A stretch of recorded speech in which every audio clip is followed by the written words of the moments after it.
Hello ladies and gentlemen, and welcome back to my thoughts on Resident Evil Village. Oh hi Chris. So I'll ask you the same question that everyone else has asked already. What exactly were you and your team doing while I was basically doing all of your work for you by taking care of these bioweapons? Because you, Chris Redfield, keep telling me, Ethan, that I'm out of my depth, yet at this point, I just killed 2 of the 4 lords, and I'm about to kill the 3rd one. Oh, so now that Ethan's dead, you're just clearing out the entire village in the matter of, maybe an hour? That probably would have been handy a little earlier. Might have made Ethan's life a tiny bit easier. I'm just saying. Chris Redfield.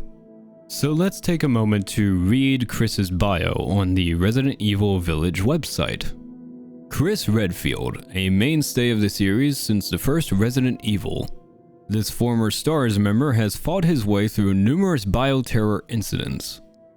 He currently works as a specialist for the BSAA, a counter-bioterror NGO.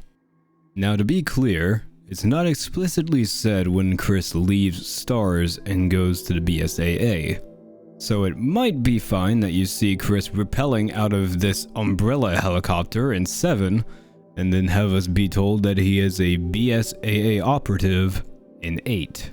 There are 2 things that I want to highlight here. First, at no point does the game tell us that Chris and his team are part of the BSAA. I had to learn that from Chris's character page on the website.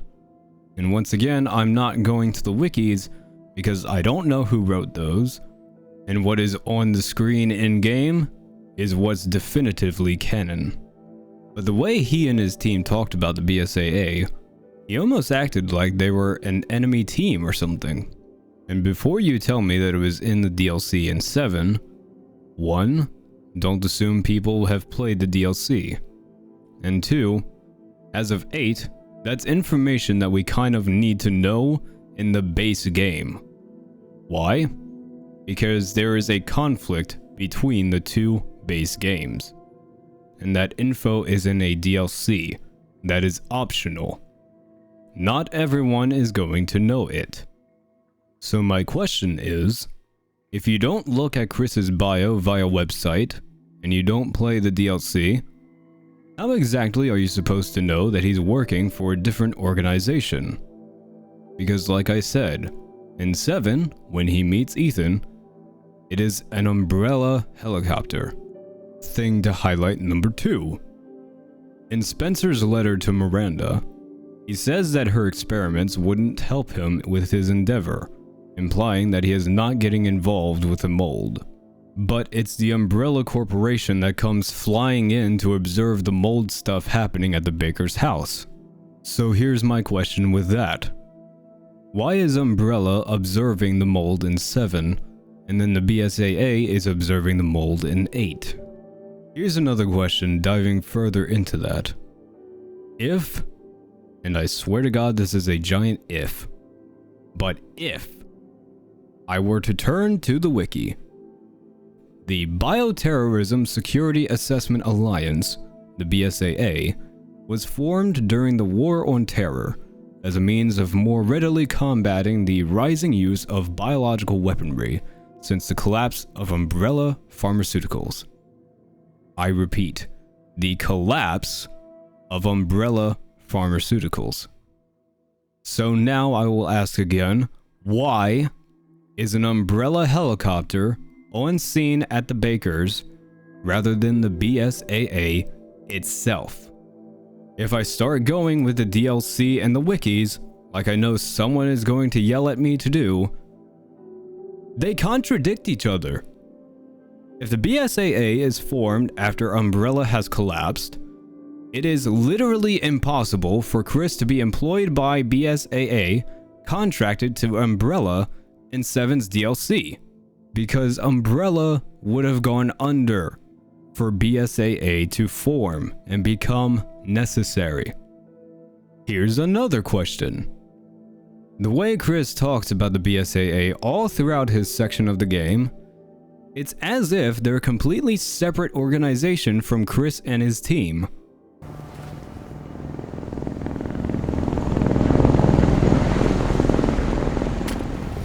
So BSAA got here already?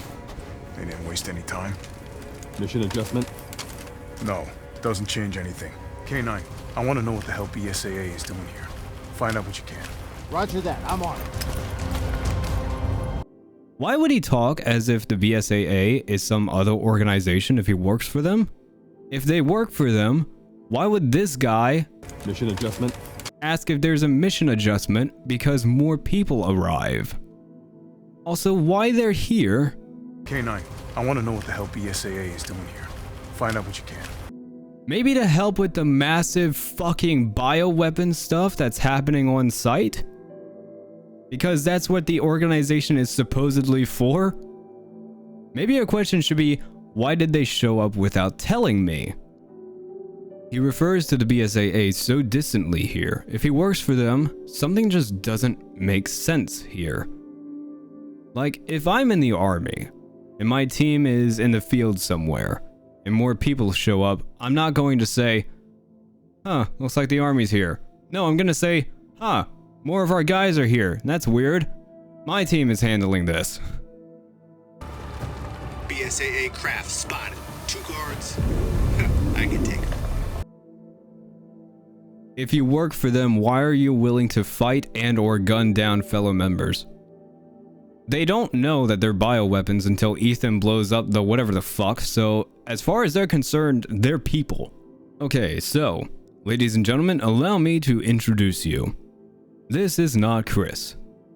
This is Chris's character-assassinated, idiotic twin brother. Baby Chris. Chris? What the hell? Sorry. No! What? Why? Oh, move!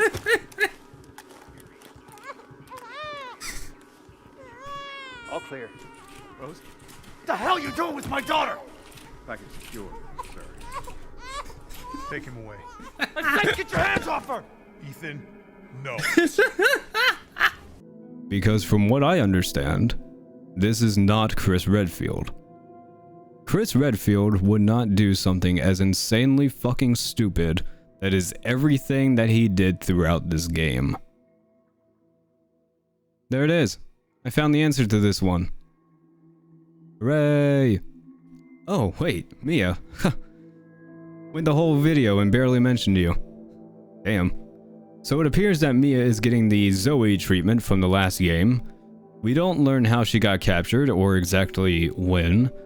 When we have that flashback at the beginning of the game, it's pretty clear that there's some stuff that she hasn't told Ethan yet. And I guess it's not for a lack of trying, because Ethan's a fucking idiot. Surprise. She'll see us next week.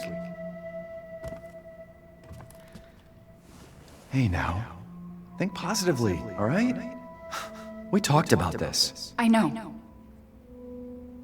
We hardly talk about anything else. I keep telling you, it's not Rose that I'm worried about. Well then what are you worried about? Look, she's gonna be fine. I just know it. What else matters? We matter, Ethan!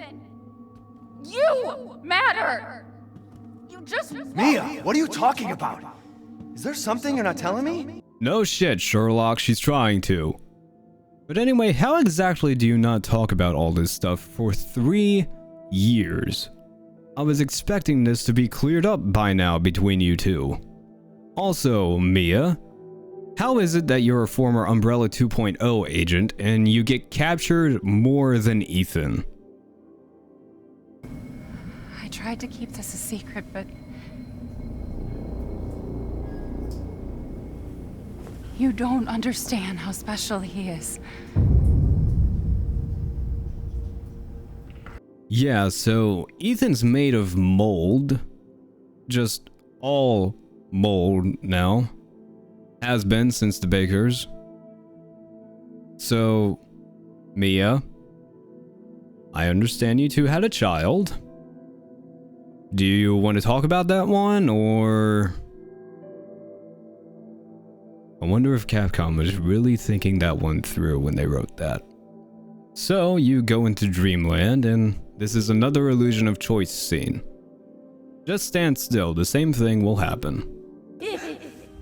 I will save Rose! Ethan, I don't fucking care. I don't care. Speaking of foolish questions, who, what are you? Even I can't quite answer that. Oh, fuck off, Duke. You have to give an answer. There's a reason why I cut you out of mostly everything that I've been talking about up to this point. Somehow, the story works better if I leave you out of it. Because you cause a whole other problem. Alright, Miranda, you're next.